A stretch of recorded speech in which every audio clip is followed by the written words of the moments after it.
নমস্কার বন্ধুরা, all India রান্নাঘরে আপনাদের সবাইকে স্বাগত। গরম ভাতের পাতে যদি থাকে এমন মুচমুচে নারকেল বড়া, তবে আর মাছ মাংসের প্রয়োজনই পড়বে না। একদম সহজ পদ্ধতিতে দোকানের মতো মুচমুচে বড়া আজ বানিয়ে দেখাবো।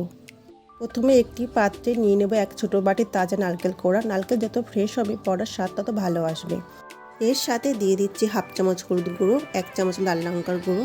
ঝালটা আপনারা নিজেদের পছন্দ মতো দেবেন।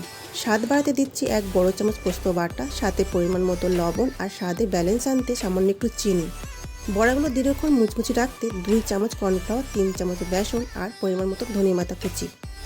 সব উপকরণ হাত দিয়ে ভালো করে মেখে নিয়ে এর উপর ছড়িয়ে দিচ্ছি কুচানো কাঁচা লঙ্কা। এবার মিশ্রণ থেকে অল্প করে নিয়ে হাতের তালুতে গোল গোল করে চ্যাপ্টা আকার দিয়ে বড়া গড়ে নিন। এবার কড়াইতে তেল গরম করে এক একে বড়াগুলো ছেড়ে দিন। মাঝারি আঁচে উল্টে পাল্টে লালচে করে ভাজতে হবে যতক্ষণ না মুচমুচে হচ্ছে।